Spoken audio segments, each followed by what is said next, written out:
ನಮಸ್ತೆ ಆತ್ಮೀಯರೇ, ನಾನು ನಿಮ್ಮ ಸತೀಶ್ HR. ಸ್ನೇಹಿತರೆ, 2026 ಮತ್ತು 27ನೇ ಶೈಕ್ಷಣಿಕ ವರ್ಷದಲ್ಲಿ ವಿವಿಧ ಹಂತಗಳಲ್ಲಿ ಅನುಷ್ಠಾನಗೊಳಿಸಬೇಕಾಗಿರ್ತಕ್ಕಂಥ ಕಾರ್ಯಚಟುವಟಿಕೆಗಳನ್ನ ಕುರಿತು ನಾನು ತಮ್ಮೊಟ್ಟಿಗೆ ಮಾಹಿತಿಯನ್ನು ಹಂಚ್ಕೊಳ್ಳೋದಕ್ಕೆ ಬಯಸ್ತೇನೆ.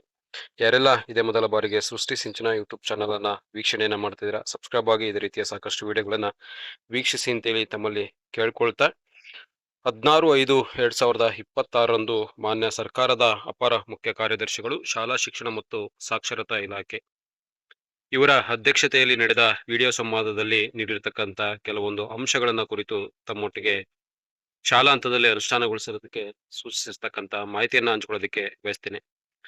ದಿನಾಂಕ 29/5/2026 ಜಿಲ್ಲೆಯಾದ್ಯಂತ ಎಲ್ಲಾ ಶಾಲೆಗಳನ್ನ ಪ್ರಾರಂಭಿಸುವುದು.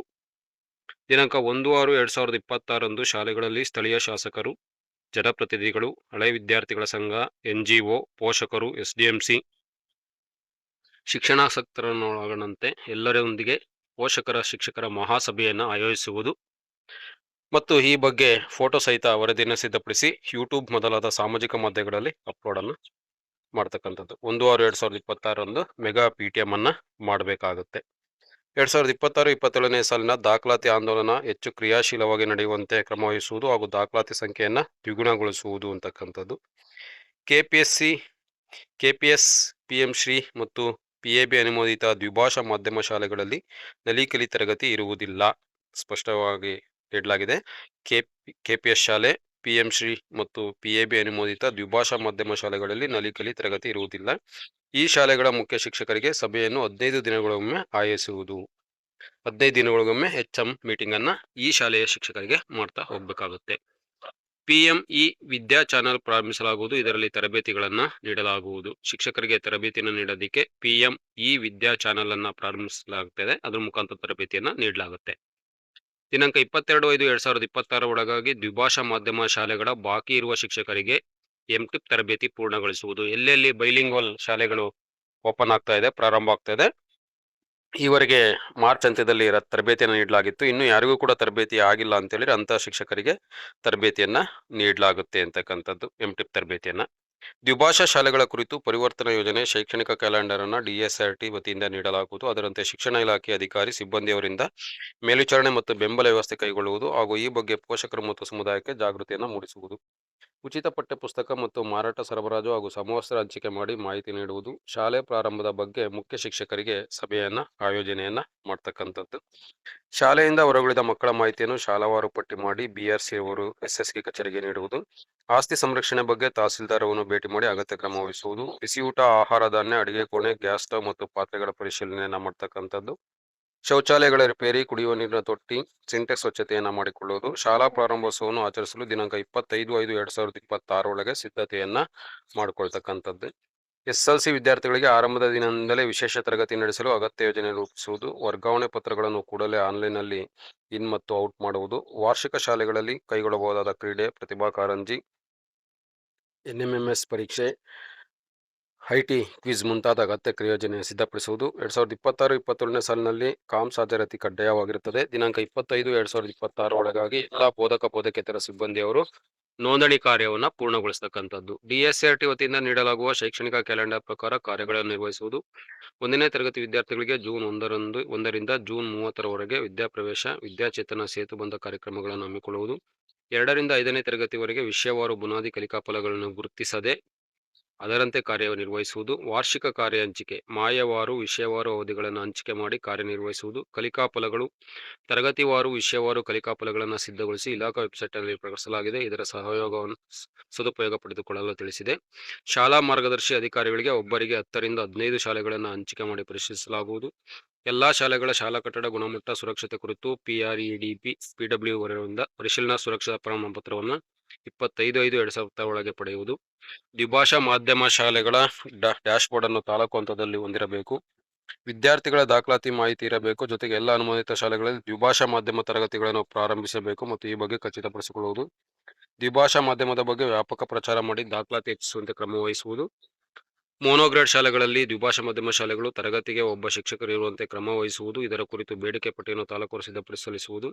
ಅಪಾರ ಐಡಿಯನ್ನು ಆಧಾರ್ ವ್ಯಾಲಿಡೇಷನ್ ಆಗಿರುವ ಎಲ್ಲ ವಿದ್ಯಾರ್ಥಿಗಳಿಗೆ 100% ಮಾಡಬೇಕು. ವಿದ್ಯಾರ್ಥಿ ಶಿಕ್ಷಕರ ಅನುಪಾತದ ಆಧಾರದ ಮೇಲೆ ಅತಿಥಿ ಶಿಕ್ಷಕರ ನೇಮಕಾತಿಗೆ ಕ್ರಮ ವಹಿಸುವುದು.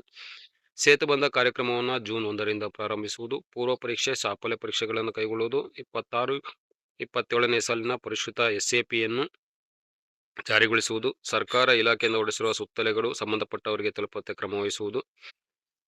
ಯಾವುದೇ ಹಂತದಲ್ಲಿ ವಿನಾಕಾರಣ ತೊಂದರೆಯನ್ನು ಶಿಕ್ಷಕರು ಮತ್ತು ಸಿಬ್ಬಂದಿ ನೌಕರರಿಗೆ ನೀಡದೇ ಇರತಕ್ಕಂಥದ್ದು. ಈ ಕಚೇರಿ ಬಳಕೆಗೆ ಜಾರಿಗೊಳಿಸುವುದು. ನ್ಯಾಯಾಲಯ ಪ್ರಕರಣ ಮಾಹಿತಿ ಮುಂತಾದವುಗಳನ್ನು ಪರಿಶೀಲಿಸಿ ಅಗತ್ಯ ಮಾಹಿತಿಯನ್ನು ನ್ಯಾಯಾಲಯಕ್ಕೆ ನೀಡತಕ್ಕಂಥದ್ದು. ಸಕಾಲದ ಕಚೇರಿಗಳಲ್ಲಿ ಜಾರಿಗೆ ತರುವುದು.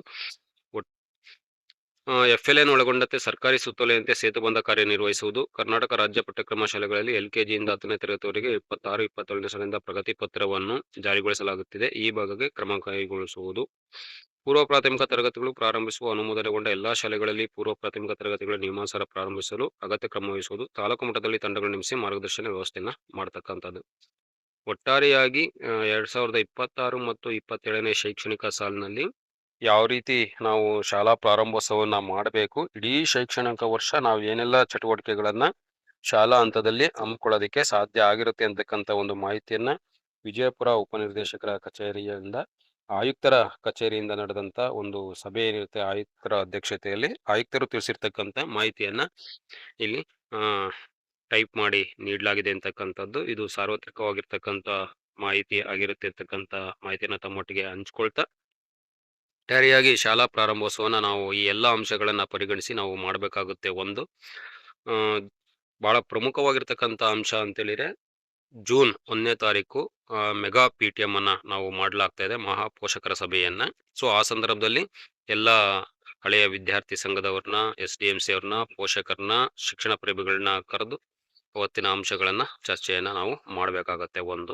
2 1ನೇ ತರಗತಿ ವಿದ್ಯಾರ್ಥಿಗಳಿಗೆ ವಿದ್ಯಾಪ್ರವೇಶ ಚಟುವಟಿಕೆಗಳನ್ನ 30 ದಿನಗಳ ಕಾಲ ನಾವು ನಿರ್ವಹಣೆಯನ್ನ ಮಾಡಬೇಕಾಗತ್ತೆ. ಎಲ್ಲೆಲ್ಲಿ ಬೈಲಿಂಗ್ವಲ್ ಶಾಲೆಗಳನ್ನ ಪ್ರಾರಂಭವನ್ನ ಮಾಡಲಾಗಿದೆ ಅಲ್ಲಿ ನಲಿಕಲಿ ಇರೋದಿಲ್ಲ ಅಂತಕ್ಕಂಥ ಒಂದು ಮಾಹಿತಿಯನ್ನು ಕೂಡ ನೀಡಲಾಗಿದೆ. ಅಂತ ಶಾಲೆಯ ಮುಖ್ಯೋಪಾಧ್ಯಾಯರುಗಳಿಗೆ 15 ದಿನಕ್ಕೊಮ್ಮೆ ಒಂದು ಮೀಟಿಂಗ್ ಅನ್ನ ಮಾಡಬೇಕು ಅಂತಕ್ಕಂಥದ್ದನ್ನು ಕೂಡ ಸೂಚನೆಯಲ್ಲಿ ನೀಡಿರ್ತಕ್ಕಂಥದ್ದನ್ನ ನಾವು ಗಮನಿಸಬಹುದು. ನಂತರ 2ರಿಂದ 5ನೇ ತರಗತಿ ವಿದ್ಯಾರ್ಥಿಗಳಿಗೆ ಮತ್ತೆ 2ರಿಂದ 10ನೇ ತರಗತಿ ವಿದ್ಯಾರ್ಥಿಗಳಿಗೆ ಸೇತುಬಂಧ ಚಟುವಟಿಕೆಯನ್ನ ಮಾಡಬೇಕಾಗುತ್ತೆ. ಪ್ರೀ ಟೆಸ್ಟ್ ಮತ್ತು ಪೋಸ್ಟ್ ಟೆಸ್ಟ್ ಅನ್ನು. ಪ್ರೀ ಟೆಸ್ಟ್ ಅನ್ನ ಮಾಡುವಾಗ ಈಗಾಗಲೇ ನಿನ್ನೆ ದಿವಸದ ವಿಡಿಯೋದಲ್ಲಿ ನಾನು ಹಂಚಿಕೊಂಡಂತೆ FLNಗೆ 40%, ಉಳಿದಂತ ಕಲಿಕಾ ಫಲಗಳಿಗೆ 60% ಮಾಹಿತಿಯನ್ನ ನೀಡಿ 10 ಪ್ರಶ್ನೆಗಳನ್ನ ತೆಗಿತಕ್ಕಂಥದ್ದು. FLN ಅಲ್ಲಿ ಯಾರು B ಗ್ರೇಡ್ ಅನ್ನ ತೆಗೆದುಕೊಂಡಿರ್ತಾರೆ ಅಂತ ವಿದ್ಯಾರ್ಥಿಗಳನ್ನ FLN ವಿದ್ಯಾರ್ಥಿಗಳು ಅಂತಕ್ಕಂಥದ್ದಲ್ಲಿ ಪರಿಗಣಿಸಬೇಕಾಗುತ್ತೆ ಅಂತಕ್ಕಂಥ ಒಂದು ಮಾಹಿತಿಯನ್ನ ತಮ್ಮೊಟ್ಟಿಗೆ ಹಂಚ್ಕೊಳ್ಳೋದಿಕ್ಕೆ ಬಯಸ್ತೀನಿ ಅಂತಕ್ಕಂಥದ್ದು. ಒಟ್ಟಾರೆಯಾಗಿ ಇದಾಗಿತ್ತು 2026 ಮತ್ತು 27ನೇ ಶೈಕ್ಷಣಿಕ ಸಾಲಿನಲ್ಲಿ ಪ್ರಮುಖವಾಗಿ ನಾವು ಶಾಲಾ ಪ್ರಾರಂಭೋತ್ಸವನ ಮಾಡಬೇಕಾಗಿರ್ತಕ್ಕಂಥ ಅಂಶಗಳು ಮತ್ತೆ ನಿರ್ವಹಣೆಯನ್ನ ಮಾಡಬೇಕಾಗಿರ್ತಕ್ಕಂಥ ಚಟುವಟಿಕೆಗಳು. ಜೊತೆಗೆ ಏನು FLN ಬಹಳ ಪ್ರಮುಖವಾಗಿರ್ತಕ್ಕಂಥದ್ದು 26-27ರಲ್ಲಿ ಕೊನೆಗೊಳ್ತಕ್ಕಂಥದ್ದು. ಹೆಚ್ಚಿನ ಆದ್ಯತೆಯನ್ನು ನಾವು ನೀಡ್ತಾ ಹೋಗ್ಬೇಕಾಗುತ್ತೆ. ಸೇತುಬಂಧ ಚಟುವಟಿಕೆಗಳನ್ನು ಕೂಡ ನಾವು ಸ್ಯಾಟ್ಸ್ ಅಲ್ಲಿ ಎಂಟ್ರಿಯನ್ನ ಮಾಡೋದಕ್ಕೆ ಅವಕಾಶವನ್ನ ಕಳೆದ ಸಾಲಿನಿಂದ ನೀಡಿದ್ದಾರೆ. ಈ ಸಾಲಿನಿಂದ ನಾವು ಕಡ್ಡಾಯವಾಗಿ ಅದರಲ್ಲಿ ಸ್ಯಾಟ್ಸ್ ಅಲ್ಲಿ ಎಂಟ್ರಿಯನ್ನ ನಾವು ಮಾಡ್ತಾ ಹೋಗ್ಬೇಕಾಗುತ್ತೆ. ಹೇಗೆ LBA ಮಾರ್ಕ್ಸ್ಗಳನ್ನ ನಾವು ಎಂಟ್ರಿಯನ್ನ ಮಾಡಿದ್ವಿ ಅದೇ ರೀತಿ ಅಂತಕ್ಕಂಥದ್ದು. ಇನ್ನುಳಿದ ವಿಚಾರಗಳನ್ನ ಮುಂದಿನ ವಿಡಿಯೋದಲ್ಲಿ ತಮ್ಮೊಟ್ಟಿಗೆ ಹಂಚ್ಕೊಳ್ಳೋದಕ್ಕೆ ಬಯಸ್ತೇನೆ. ಎಲ್ರಿಗೂ ಕೂಡ ನಮಸ್ತೆ, ಧನ್ಯವಾದಗಳು.